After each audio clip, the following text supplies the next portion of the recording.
Friends, उम्मीद करते हैं कि आप सभी बढ़िया होंगे। और आज हम लोग कोऑर्डिनेट ज्योमेट्री में ही एक्सरसाइज 7.2 देखेंगे, जैसा कि हम लोग देख रहे थे। और आज का जो टॉपिक होने वाला है वो बहुत ही शानदार होने वाला है, तो एकदम ध्यान से देखिएगा। आज हम लोग जो पढ़ेंगे, चलिए आइए देखते हैं आज हम लोग क्या पढ़ेंगे। आज हम लोग पढ़ेंगे एक्सरसाइज 7.2 जो बेस्ड है विभाजन सूत्र पे। विभाजन सूत्र से रिलेटिव ये चैप्टर है, इससे रिलेटिव ये चैप्टर है। तो आइए जानते हैं सबसे पहले विभाजन सूत्र के बारे में कि विभाजन सूत्र होता क्या है। चलिए इसी को पहले जानते हैं, उसके बाद इस क्वेश्चन पे चर्चा करेंगे। चलिए तो विभाजन सूत्र देखेंगे। विभाजन सूत्र दो तरह का होता है। एक होता है अंतः विभाजन। क्या होता है? अंतः विभाजन। और एक होता है बाह्य विभाजन। एक होता है बाह्य विभाजन। चलिए तो अंतः विभाजन इसको बोलते हैं इंटरनल सेक्शन। Internal section. और इसको बोलते हैं एक्सटर्नल सेक्शन। External section. चलिए ये हो गया सेक्शन फार्मूला। आइए जानते हैं कि अंतर विभाजन सूत्र फार्मूला, और ये हो गया बाह्य विभाजन फार्मूला, एक्सटर्नल सेक्शन फार्मूला और इंटरनल सेक्शन फार्मूला। यहाँ पे मोटा मोटी हम लोग जानेंगे सूत्र के बारे में। जैसा कि यहाँ पे एक्सटर्नल फार्मूला देखते हैं। जैसे सपोज दैट मान लिया जाए कोई रेखा है, कोई रेखा है और इस रेखा को मान लिया जाए, इसे कोई रेखा मान लिया जाए, कोई दूसरी रेखा है, ये मान लेते हैं ए बी रेखा को कोई तिर्यक छेदी रेखा प्रतिच्छेद करती है। मान लिया जाए ये पी क्यू रेखा है, सॉरी एम एन मान लेते हैं, एम एन रेखा है। तो ये क्या करता है, ए बी को पी बिंदु पर प्रतिच्छेद करता है। अंतः विभाजन यानी कि इसको अंदर में काटता है, ए बी को अंदर में काटता है, इसलिए हम इसको बोलते हैं अंतः विभाजन। और अंतः विभाजन जब होता है तो इसका फॉर्मूला होता है, मान लिया जाए ये पी बिंदु काट रहा है, पी बिंदु मतलब ये एम एन जो है वो बिंदु पी पर ए बी को प्रतिच्छेद कर रहा है। तो पी का नियामक ज्ञात करने के लिए रहेगा, चलिए यहाँ पे पी का नियामक मान लेते हैं एक्स कॉमा बाई है, और इसका नियामक है x1 कॉमा बाई 1, और इसको मान लेते हैं x2 कॉमा बाई 2। ये हो गया आपका पहला बिंदु ए और ये हो गया आपका दूसरा बिंदु बी। और ये क्या कर रहा है, ए बी मिलकर क्या कर रहा है, सॉरी ए बी को क्या कर रहा है, एम एन पी बिंदु पर प्रतिच्छेद कर रहा है। तो पी का नियामक ज्ञात करना रहेगा। तो पी का नियामक क्या होगा, यहाँ पे हो जाएगा एम। अच्छा, यहाँ पे एक और है कि किस अनुपात में विभाजित करता है। तो मान लिया जाए कि ए बी को एम एन पी बिंदु पर एम अनुपात एन के अनुपात में अंतः विभाजित कर रहा है। तो इसका फॉर्मूला हो जाएगा M x2 plus N x1 बटा एम प्लस एन, और कॉमा उसके बाद हो जाएगा M by 2 plus N by 1 बटा एम प्लस एन। ये आपका हो गया अंतर विभाजन का फॉर्मूला। चलिए अब हम लोग जानेंगे कि बाह्य विभाजन का फॉर्मूला क्या होता है। तो बाह्य विभाजन में क्या होता है इसको समझ लेते हैं थोड़ा सा फिगर के माध्यम से। ये ए हो गया और ये आपका हो गया बी, और ये जो बाह्य विभाजन में क्या होता है, बिंदु बाहर की ओर होता है, ये एक्स कॉमा बाई, ये बिंदु पी जो है बाह्य रूप से ए बी को विभाजित करता है। तो इसका फॉर्मूला क्या हो जाएगा, इसमें एक चीज़ ध्यान रखना दोस्त, यहाँ पे क्या होता है, ए बी जो होता है वो अंदर होता है और पी बिंदु जो होता है वो बाहर होता है। तो इसका जब नियामक निकालेंगे, तो इसका फॉर्मूला हो जाएगा सेम टू सेम यही होगा, बशर्ते जहाँ प्लस है वहाँ पे क्या हो जाएगा माइनस। तो यहाँ पे लिख सकते हैं M x2 minus N x1 बटा एम माइनस एन, कॉमा यहाँ पे हो जाएगा M by 2 minus N by 1 बटा एम माइनस एन। चलिए ये फॉर्मूला हो गया आपका। यहाँ पे फिर से देख लेते हैं विभाजन सूत्र। विभाजन किस तरह का होता है, दो तरह का, एक होता है अंतर विभाजन इंटरनल सेक्शन और दूसरा होता है बाह्य विभाजन एक्सटर्नल सेक्शन। ये आपका हो गया अंतर विभाजन का फॉर्मूला। यानी कहने का मतलब ये हुआ कि अगर कोई रेखा ए बी है और ए बी को कोई दूसरी रेखा मान लिया जाए एम एन पी बिंदु पर एम अनुपात एन के अनुपात में अंतर विभाजित कर रहा है। क्या कर रहा है, अंतर विभाजित। जब अंतर विभाजित करेगा तो इसके लिए फॉर्मूला क्या हो जाएगा, इसके लिए फॉर्मूला हो जाएगा पी का नियामक निकालना रहेगा। तो पी का जो फॉर्मूला होगा M x2 plus N x1 बटा एम प्लस एन, और यहाँ पे हो जाएगा M by 2 plus N by 1 बटा एम प्लस एन। ये आपका बाई नियामक हो जाएगा और ये एक्स नियामक हो जाएगा। चलिए उसके बाद यहाँ पे देखते हैं बाह्य विभाजन में एक्सटर्नल सेक्शन में क्या होता है कि ए बी अंदर की ओर होता है और पी जो बिंदु होता है वो बाहर की ओर होता है। ये आपका पी यहाँ पे होगा।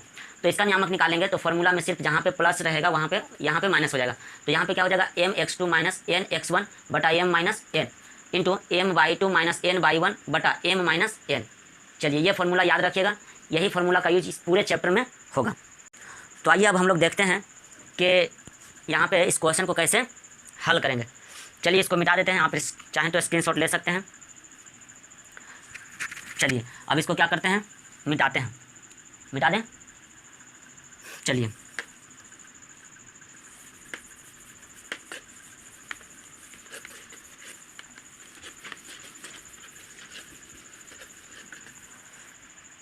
अब यहाँ पे देखेंगे क्वेश्चन क्या कर रहा है, उस बिंदु का निर्देशांक ज्ञात करें जो बिंदु -1,7 तथा 4,-3 को मिलाने वाली रेखा खंड को 2:3 के अनुपात में अंतः विभाजित करता है। चलिए इसको हल करते हैं, तो यहाँ पे क्या होगा, सबसे पहले इसको हम एक डायग्राम के रूप में बनाते हैं। तो यहाँ पे क्या हो जाएगा, ये आपका हो गया, मान लिया जाए, चलिए और यहाँ पे बनाते हैं, ये हो गया आपका ए और ये हो गया आपका बी। तो कह रहा है ए बी को मिलाने वाली रेखा खंड को 2:3 के अनुपात में अंतः विभाजित करता है। तो मान लिया जाए P जो है वो m/n के अनुपात में, m/n के अनुपात मतलब यहाँ पे अनुपात दिया हुआ, तो m की जगह पे यहाँ पे हो जाएगा कितना, मान लीजिए m लिख देते हैं, यहाँ पे हो जाएगा 2। चलिए इसको छोटा और इसको बड़ा कर देते हैं, ये हो गया आपका 3, ये n का वैल्यू, यानी कि 2:3 के अनुपात में अंतः विभाजित करता है। चलिए तो यहाँ पे क्या है, दिया हुआ क्या है, दिया हुआ है m/n बराबर दिया हुआ है 2:3। चलिए अब उसके बाद मान लेते हैं लेट ए का नियामक दिया हुआ है -1,7 एंड बी का नियामक दिया हुआ है 4,-3। तो अब यहाँ पे फॉर्मूला लगाएंगे, यहाँ पे इसको क्या कर देते हैं, यहाँ पे लिख देते हैं -1,7 और यहाँ पे लिख देते हैं 4,3। चलिए अभी हम लोग फॉर्मूला देखे थे, इसको मान लेते हैं x1,y1 और इसको मान लेते हैं x2,y2 और ये जो हो गया बिंदु P का नियामक हो जाएगा x,y और हमें निकालना है बिंदु P का मान। यहाँ पे कह रहा है उस बिंदु का निर्देशांक ज्ञात करें जो बिंदु इतना, यानी कि इसको ए मान लिए और इसको बी, तो ए तथा बी को मिलाने वाली रेखा, ए और बी को मिलाने वाली रेखा को 2:3 के अनुपात में मतलब m/n के अनुपात में अंतः विभाजित करता है। तो अंतः विभाजित करता है, इसलिए अंतः विभाजन का फॉर्मूला लगाएंगे और अंतः विभाजन का फॉर्मूला का यहाँ पे हम लोग लिख देते हैं अंतः विभाजन का फॉर्मूला। चलिए यहाँ पे लिख देते हैं,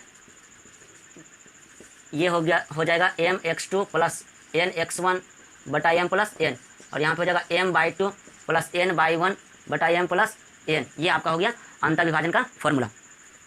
अब आगे हम लोग देखें, इसको हल करते हैं, p का नियामक निकालना, इस फॉर्मूला का यूज करते हैं, लिखेंगे px, y। चलिए अब यहाँ पे फॉर्मूला लगाते हैं mx2 प्लस nx1 बटा m plus n m/2 plus n/1 बटा m प्लस n। अब कुछ नहीं करना है, अब इसको जहाँ पे जो मान है वो मान को पुट कर देंगे।